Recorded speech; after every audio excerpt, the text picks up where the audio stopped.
In the freezing winter of 1944 and 1945, in the snow-choked forests of the Ardennes and on countless ridges and beachheads before it, German soldiers reported the same strange experience again and again. They would advance toward an American position, and the volume of rifle fire that came back at them was so heavy, so continuous, that they were certain they had walked into a nest of machine guns.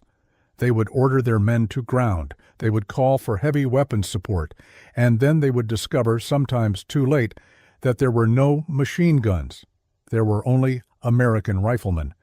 But each of those riflemen was carrying a weapon that could send 8 rounds downrange in roughly the same time it took a German soldier to work a bolt 3 times. The misjudgment was not a single dramatic incident. It was a pattern repeated from the jungles of Bataan to the hedgerows of Normandy, documented in post-war interrogation reports and in the memories of the men who survived to tell about it. This is the story of how the United States entered the Second World War carrying a rifle that the most industrially advanced military power in Europe could not match, could not copy in time, and ultimately could not answer. It is the story of a quiet immigrant from Quebec, a stubborn general from the Pacific, and a piece of American steel that General George Patton would call, in his own handwriting, the greatest battle implement ever devised. The weapon was officially designated the United States Rifle, caliber .30 M1. The world would come to know it by the name of the man who designed it, the Garand. It weighed 9.5 pounds when loaded. It measured 43.6 inches in length. It fired the powerful .30-06 Springfield cartridge. And unlike every other standard-issue infantry rifle of every other major power on Earth in 1939, it was semi-automatic. The American soldier did not have to work a bolt between every shot. He pulled the trigger, the rifle cycled itself, and another round was ready. 8 rounds in an en-bloc clip, loaded from the top, fed into the action one after another, with nothing more required of the man behind the stock than aim and squeeze. A trained American infantryman could deliver 40 to 50 aimed rounds per minute. The German soldier with his Karabiner 98K, no matter how skilled, no matter how disciplined, could manage about 15. That gap, that simple mathematical gap of 3 to 1 in pure rate of fire, would echo across battlefields from the jungles of Bataan to the hedgerows of Normandy. It would shape ambushes in the Hurtgen forest. It would decide firefights on Iwo Jima. It would, in the words of the United States Army Ordnance Corps Hall of Fame, give the American soldier a firepower advantage during the Second World War. But the rifle was not born from genius alone. It was born from 17 years of patient, unglamorous work in a brick armory in western Massachusetts by a man almost no American outside of small arms circles had ever heard of. His name was John Cantius Garand. He was born on January 1, 1888, in a small farming community called Saint-Rémy in the province of Quebec, Canada. He was christened Jean Canadas Garand, one of 12 children born to a French-speaking Canadian family of modest means. When he was about 12 years old, shortly after the death of his mother in 1899, the family crossed the border and settled in New Haven, Connecticut. Young Jean, who would become John, spoke no English when he arrived. He learned it by sweeping floors in a textile mill and listening to the workers around him. His formal schooling ended around the age of 12. From that point on, every piece of engineering knowledge he ever acquired was self-taught. He was a quiet man, observers said. Average build, average appearance, the shyness of an absorbed technician. But there was something in him that loved machines the way other men loved music. By his late teens, he had patented a screwjack and an automatic bobbin-winding mechanism. By his 20s, he was working as a machinist for the precision toolmaker Brown and Sharp in Providence, Rhode Island. He spent his evenings sketching mechanisms and reading every firearms publication he could find. Target shooting was his hobby. Designing guns was his obsession. When the United States entered the First World War in 1917, the Army solicited designs for a new light machine gun. Garand submitted his concept. To the surprise of established arms designers, the War Department selected his design for further development.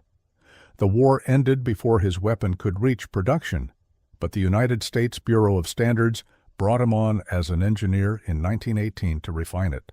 By November of 1919, he had been transferred to the place that would become his home for the rest of his working life. Springfield Armory in Springfield, Massachusetts, the oldest federal armory in the United States, founded under George Washington himself. Garand became a naturalized American citizen in 1920 at a starting civil service salary of around $3,500 per year.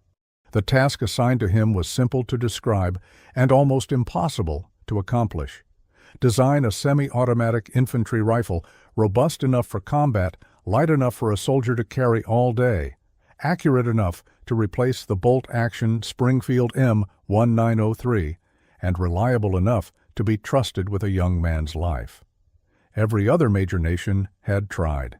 Every other major nation had failed. The work consumed 17 years. His first prototype, the Model 1919, used a primer-actuated blowback system. It worked mechanically, but the new propellants the Army was adopting made the design unsuitable. Garand abandoned it and switched to a gas-operated mechanism. By 1924, he had built 24 prototypes for testing. In 1925, at Fort Benning, his rifle competed against designs from John Peterson, John Thompson, and others. No clear winner emerged. The Ordnance Board ordered him to refine the design. For nearly a decade, the United States Army wavered on a fundamental question. What caliber should the new rifle fire? Garand had developed his weapon to use a smaller, lighter cartridge, designated .276. So had his great rival, John Peterson. By 1931, the .276 Garand had decisively beaten the Peterson rifle in trials. A meeting on January 4, 1932, recommended the lighter caliber for adoption. The decision seemed final. Then the Army Chief of Staff stepped in. His name was General Douglas MacArthur. The day after the successful conclusion of the trials, MacArthur personally disapproved any caliber change. The reason was practical, not theoretical. The United States held vast stockpiles of .30-06 ammunition left over from the First World War. The country was in the depths of the Great Depression. Money was scarce. Replacing every existing round of rifle ammunition was an expense the nation could not stomach. On February 25, 1932, the Adjutant General of the Army formally issued the order: all work on .276 caliber would cease immediately and completely.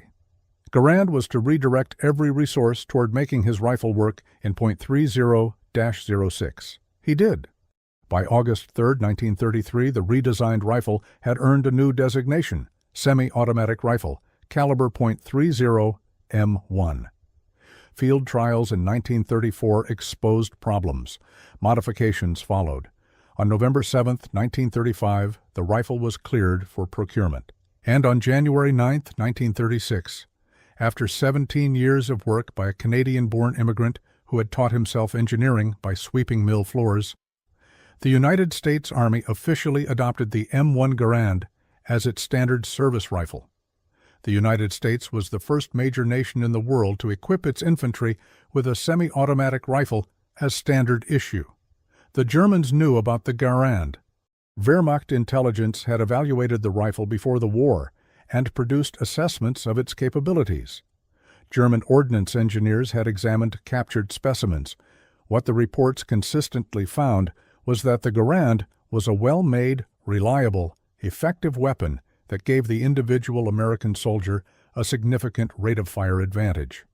The reports also found that the rifle was difficult and expensive to produce, and that replicating it in volume using German manufacturing methods would take years. Germany had its own semi-automatic rifle program. The Gewehr 41 was developed in parallel with the war, fielded in limited numbers from 1941. It was heavier than the Garand, less reliable in battlefield conditions, prone to fouling in the mud and sand of the Eastern Front, and produced in numbers that never came close to replacing the standard Karabiner 98K as the service weapon of the German infantry. The Gewehr 43, an improved model that incorporated lessons from captured Soviet semi-automatic rifles, was considerably better, but it too was produced in numbers too small to change the fundamental equation. The core problem was German industrial doctrine. The German armaments industry in the early war years was organized for quality rather than quantity, producing precision weapons in limited numbers at great expense. The shift to mass production required by the volume demands of the Garand's advantage was a conceptual and industrial retooling that German industry was still attempting when Albert Speer was overseeing armaments production in 1943 and 1944.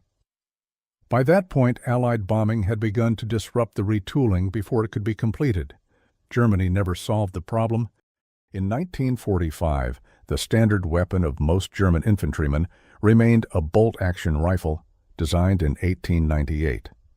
The Garand, by contrast, had been purpose-built for the production reality of a democratic industrial nation that intended to raise a mass army fast. Every detail of its design reflected manufacturing considerations. The receiver could be machined on standard milling equipment. The barrel required no special tooling beyond what an established rifle manufacturer already owned. The gas system was robust enough to tolerate the manufacturing tolerances of a facility staffed by workers trained in weeks, not years. Springfield Armory began producing the rifle at scale in 1940. When the United States formally entered the war in December 1941, production accelerated dramatically. Winchester Repeating Arms was licensed to produce the rifle from 1940, contributing hundreds of thousands of weapons. By the end of the war, Springfield Armory alone had produced over 3.5 million Garands. Winchester produced approximately 513,000.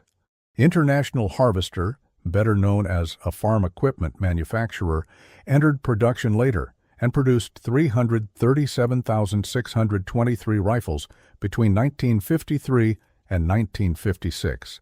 Harrington and Richardson produced 428,600 in the same period. Total all-time production of the M1 Garand reached 5,468,772 rifles. The rifle first saw combat with American forces in the Philippines in late 1941 and early 1942. Reports from the Bataan campaign, despite the eventual American defeat, consistently noted that American units equipped with the Garand outfired Japanese units at the individual soldier level. The Japanese Type 38 Arisaka rifle was a reliable bolt-action weapon, but against the Garand's semi-automatic fire, the rate differential mattered in every firefight. By the time American forces landed in North Africa in November 1942, the Garand was universal. Every American infantryman carried one. In Tunisia, in Sicily, in Italy, in Normandy. Wherever German and American infantry met in close combat, German soldiers reported the same phenomenon their predecessors had begun to document at Bataan. The fire from American positions was too fast for bolt-action rifles. The German soldier could fire and take cover and fire again. The American soldier could fire and fire and fire without working a bolt, and the volume of fire from his individual weapon was something German infantry doctrine had not anticipated. The German answer in defensive situations was the machine gun. The MG-34 and MG-42 were extraordinary weapons, particularly the MG-42 with its cyclic rate of 1,200 rounds per minute, which produced a distinctive tearing sound that American veterans described with remarkable consistency as the sound of canvas ripping. German tactical doctrine organized itself around the machine gun as the primary weapon and the rifleman as its support. The individual German rifleman was, in this doctrine, a support element. The Garand complicated this picture significantly, because a squad of American riflemen with Garands could generate sustained fire in the same volume as a light machine gun position, from multiple positions simultaneously, making it far more difficult to suppress a Garand-equipped squad than a bolt-action squad with equivalent numbers. The Pacific War produced some of the most direct evidence of the Garand's impact. In the dense terrain of Pacific Island fighting, where engagements routinely occurred at ranges of 50 yards or less, the capacity to fire 8 rounds quickly and reload in roughly 3 seconds, the Garand's unblocked clip reload was fast once trained, could determine survival in an ambush. Veterans of the Pacific Campaign described situations where the ability to put rounds downrange immediately without working a bolt had been the direct difference between walking back and not walking back.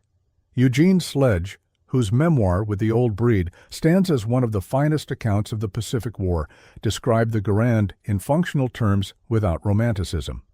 It was to him a tool, heavy, reliable, accurate, and capable of fire fast enough to matter. Other Marines described the rifle with the specific appreciation of men who had tested it under conditions that stripped away everything but function.